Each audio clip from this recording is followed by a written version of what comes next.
Dios me los bendiga, hermanos. Espero que usted se encuentre bien, descansando allí en sus hogares. Espero que nuestro Señor Jesucristo sea el que los cuide, que los ilumine y que siga guiándolos en todo. Así es que nosotros vamos a estar continuando el día de hoy con esta enseñanza y pues espero que esta enseñanza sea de mucha bendición, que sea Dios enseñándole a usted el día de hoy y que usted siga creciendo en el amor de la palabra de Dios, en el amor de la Escritura y que siga aumentando en fe, como dice la palabra de Dios, que la fe es por el oír y el oír por la palabra de Dios. Así es que antes de empezar con esta enseñanza, vamos a empezar con una oración. Padre Santo, estamos aquí reunidos, agradecidos por este hermoso día que usted nos ha regalado. Damos gracias porque usted cuida de su iglesia, usted cuida de nosotros. Estamos confiando en usted siempre. Que sea usted usándome de una gran manera y que sea usted enseñando y dando entendimiento de su palabra también. Tome control de esta enseñanza, de este video y que sea de mucha bendición para cada persona que va a estar oyendo el día de hoy. En el nombre de Jesús oramos y le damos gracias, Padre. Amén.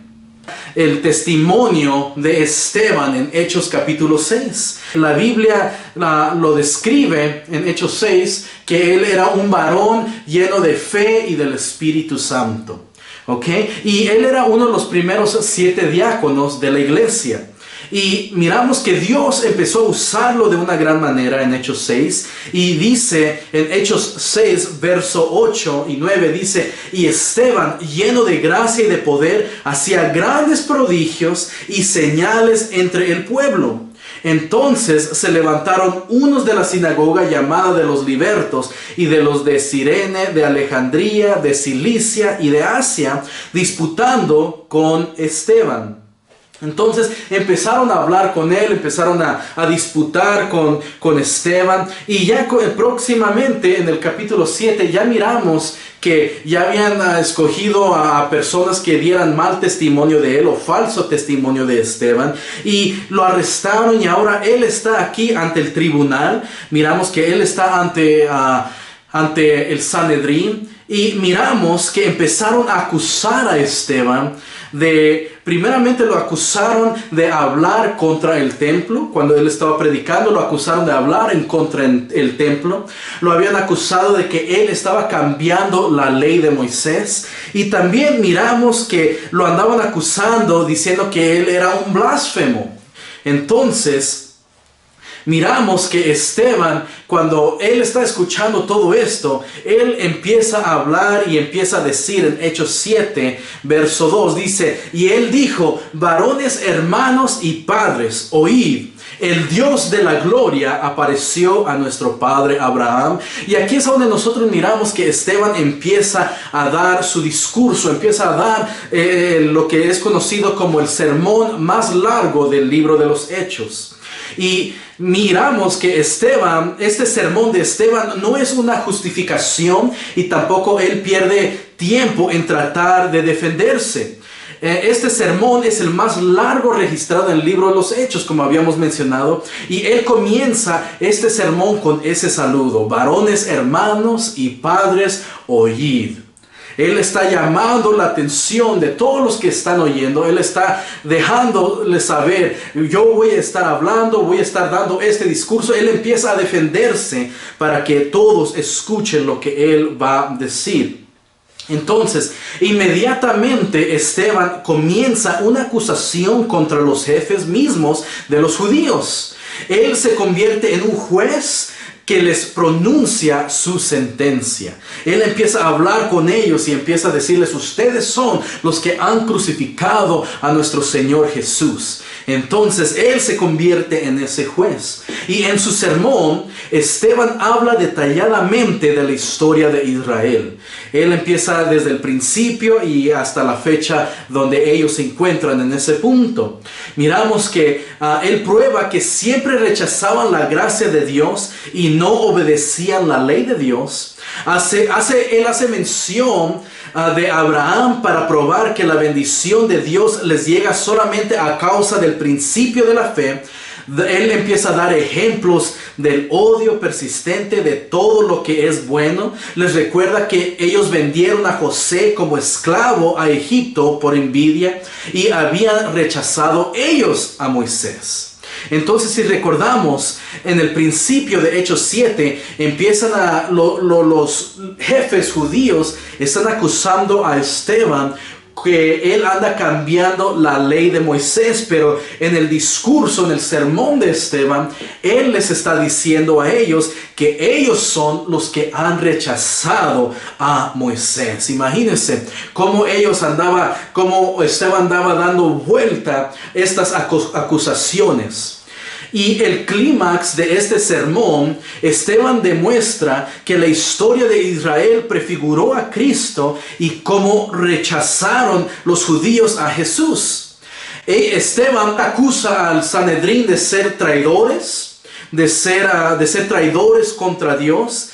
Él los reprende diciendo que son incircuncisos de corazón y de oídos, y los acusa de resistir al Espíritu Santo y de ser los asesinos de Jesús. Entonces miramos que una vez más Esteban es el que se convierte en ese juez. Él es el que los anda acusando, diciéndoles: ustedes son los que han hecho esto a nuestro Señor Jesús. Ustedes son los que hicieron esto al Mesías. Y la gente, todos los que estaban ahí, no les gustó obviamente lo que ellos andaban escuchando. Por lo tanto trajeron juicio. Ellos trajeron juicio contra Esteban. Y miramos los últimos momentos de Esteban en Hechos capítulo 7, versos 55 al 56, que dice esto: pero Esteban, lleno del Espíritu Santo, puesto los ojos en el cielo, vio la gloria de Dios y a Jesús que estaba a la diestra de Dios. Y dijo: he aquí, veo los cielos abiertos y al Hijo del Hombre que está a la diestra de Dios. Entonces aquí nosotros estamos mirando que Esteban tuvo una visión concerniente a Jesús a la diestra de Dios. ¿Qué es lo que quiere decir Esteban cuando él está hablando acerca de la diestra de Dios?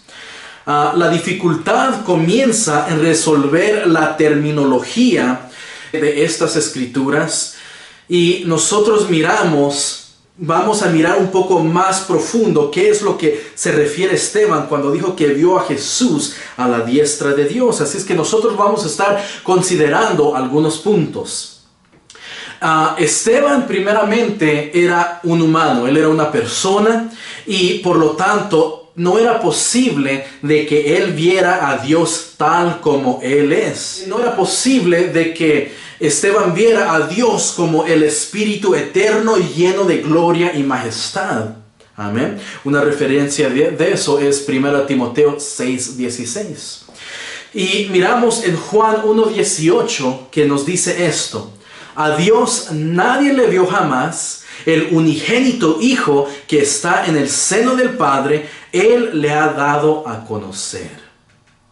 Entonces este texto nos explica que él veía al Hijo del Hombre a la diestra de Dios. El título Hijo del Hombre fue un título mesiánico usado por Cristo en su ministerio terrenal. Entonces el Señor Jesús mismo usó este título.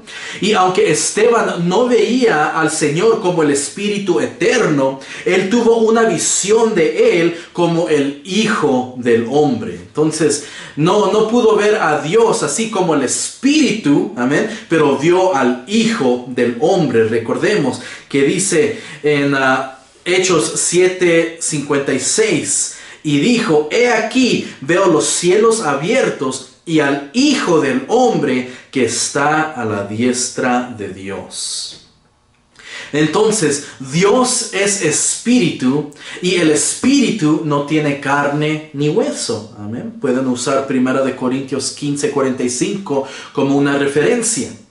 Entonces, la palabra o la terminología a la diestra de Dios, según el diccionario griego de William F. Arndt y Wilbur Grinch, Ese libro o lexicon se llama A Greek English Lexicon of New Testament and Other Early Christian Literature. En la página 173 explica que la frase "a la diestra de Dios" es un lenguaje figurativo para el poder de Dios, para el poder de Dios. Entonces, y también menciona que la Biblia prueba ella misma que esa frase es una expresión idiomática del poder mismo de Dios. Entonces, la palabra, la terminología "a la diestra de Dios" se está refiriendo al poder de Dios. Hoy en día, la mayoría de la gente alrededor del mundo la mano dominante de ellos es la mano derecha.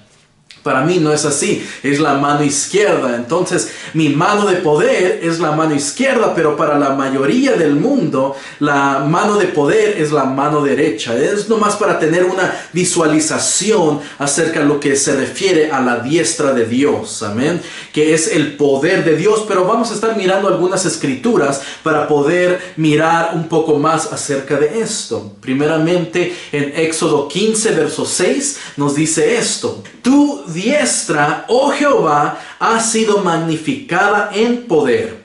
Tu diestra, oh Jehová, ha quebrantado al enemigo". Entonces, una vez más está diciendo que la diestra de Dios es el que ha sido magnificada y que es la diestra de Dios que ha quebrantado al enemigo. Entonces, ¿será que la mano de Dios es el que le está haciendo esto? ¿Será que la mano de Dios, la mano derecha de Dios es el que está destruyendo estos enemigos? ¿O será que se está refiriendo el poder de Dios? Bueno, pero continuemos. David dice en Salmos 118, verso 16, "La diestra de Jehová es sublime, la diestra de Jehová hace valentías". Una vez más, pregúntese, ¿será que la mano derecha de Dios es sublime? ¿Qué con su mano izquierda? Entonces, una vez más, la diestra de Jehová es sublime, la diestra de Jehová hace valentías. Miremos lo que dice nuestro Señor Jesús en Mateo 26, 64. Dice: "Además os dijo que desde ahora veréis al Hijo del Hombre sentado a la diestra del poder de Dios y viniendo en las nubes del cielo". Entonces aquí miramos una vez más que el Señor Jesús es el que está diciendo que verán el Hijo del Hombre sentado a la diestra del poder de Dios. A la diestra del poder de Dios. Y también dijo nuestro Señor Jesús en Lucas 11:20, "Por el dedo de Dios echo yo fuera los demonios. Ciertamente el reino de Dios ha llegado a vosotros". Entonces, ¿qué es lo que se refirió el Señor Jesús cuando dijo el dedo de Dios? Porque dijo una vez más, dijo: "Por el dedo de Dios echo yo fuera los demonios". ¿Será que el Señor Jesús está literalmente agarrando el dedo de Dios y echando fuera a los demonios? ¿O será que se está refiriendo que el poder de Dios? Entonces, yo creo que esta segunda respuesta es a donde miramos que queda un poco mejor, se entiende un poco mejor, hay un poco más de lógica de esto, que es por el dedo de Dios o por el poder de Dios echo yo fuera los demonios, ciertamente el reino de Dios ha llegado a vosotros. Entonces, obviamente, la terminología el dedo de Dios, la diestra de Jehová y a la diestra de Dios deben tomarse en un sentido figurativo, así como donde dice en Juan 1:18, "el unigénito Hijo que está en el seno del Padre". ¿Se podrá tomar literalmente eso? ¿Se podrá entender literalmente que el Señor Jesús, el Hijo del Hombre, está en el seno de Dios? ¿O será que está hablando figurativamente? Entonces, si continuamos, miramos que si Cristo Jesús está a la diestra de poder, ¿se podrá distinguir del poder? Entonces, si el Señor Jesús está a la diestra del poder de Dios, ¿será que podemos hacer una separación del poder de Dios y nuestro Señor Jesús? ¿Podemos separar esos dos? Pues miramos lo que dice la palabra de Dios en 1 Corintios 1:24. Dice: Cristo, poder de Dios y sabiduría de Dios. Ahí nos está enseñando que nuestro Señor Jesús es el poder de Dios y es la sabiduría de Dios. Entonces no se puede separar el poder de Dios con nuestro Señor Jesús. No hay una separación. El Señor Jesús es el poder de Dios. El Hijo del Hombre está a la diestra de Dios. Jesús mismo recordó a sus discípulos que toda potestad me es dada en el cielo y en la tierra. Mateo 28:18. Nosotros vamos a decir lo siguiente, que a la diestra de Dios en todas estas referencias no debe interpretarse literalmente. No lo debemos decir, oh, pues la diestra de Dios significa que el Señor Jesús está a la derecha. No, se está refiriendo que está en el poder de Dios. A la diestra de Dios es el poder de Dios. Entonces no se puede interpretar literalmente como significando un lugar o posición determinada, al igual cuando dijo el Señor Jesús que Él echa fuera demonios con el dedo de Dios. No se está refiriendo a que el Señor Jesús está agarrando el dedo de Dios y está usando eso para echar fuera demonios. No, se está refiriendo una vez más al poder de Dios. Él echa fuera demonios con el poder de Dios, el dedo de Dios, a la diestra de Dios. Y eso es lo que nosotros podemos mirar. Y voy a dar algunos versículos, voy a dar algunas citas, ustedes lo pueden anotar, pueden poner pausa en el video ya en el futuro, ya cuando se termine este video, pueden regresar a volver a verlo y poner pausa y escuchar con más calma para anotar estas citas que voy a andar leyendo. Entonces, estas siguientes citas nosotros encontramos un ejemplo del carácter simbólico de dicha expresión. Podemos mirar eso en Éxodo 15, verso 6. Podemos ver esto en Ezequiel 8:1, Mateo 25:33, Salmos 77, verso 10, Salmo 118, verso 16, Isaías 41, verso 10 y Hechos 11, 21. Bueno, continuemos con esta enseñanza. Si realmente el Hijo estuviera sentado a la derecha de Dios, el apóstol Juan, cuando fue arrebatado al paraíso, tendría que haber visto él 2 tronos. Miramos en Apocalipsis 4:2 que dice: y al instante yo estaba en el Espíritu, y he aquí un trono establecido en el cielo, y en el trono uno sentado. Entonces, el apóstol Juan, él no vio 2 tronos, dice que vio un trono. Dice, y al instante yo estaba en el Espíritu, y he aquí un trono establecido en el cielo, y en el trono uno sentado. Medite en lo que dice la Escritura. Miramos en Isaías también que Isaías vio también un trono en Isaías capítulo 6, verso 1. Dice: en el año que murió el rey Usías, vi yo al Señor sentado sobre un trono alto y sublime. Entonces miramos que aún Isaías vio un solo trono. Si el apóstol Juan vio un trono y miramos que Isaías vio un trono, entonces pregúntese, ¿cuántos tronos hay en el cielo? Pregúntese, ¿qué es lo que se refiere a la Escritura cuando dice que el Hijo del Hombre está a la diestra de Dios? ¿Será que hay 2 tronos? ¿O será que, como miramos en la Escritura, que hay un solo trono establecido y el Hijo del Hombre, que es nuestro Señor Jesús, está a la diestra de Dios, está en el poder de Dios? Por lo tanto, la diestra o mano derecha de Dios es un término simbólico que significa poder y autoridad. poder y autoridad. Entonces, miramos en Hechos capítulo 7 que Esteban se andaba defendiendo. Él andaba acusando a los jefes judíos, diciéndoles que ellos eran los que habían rechazado a Moisés, ellos eran los que crucificaron al Señor Jesús, y ellos ya no querían escuchar más.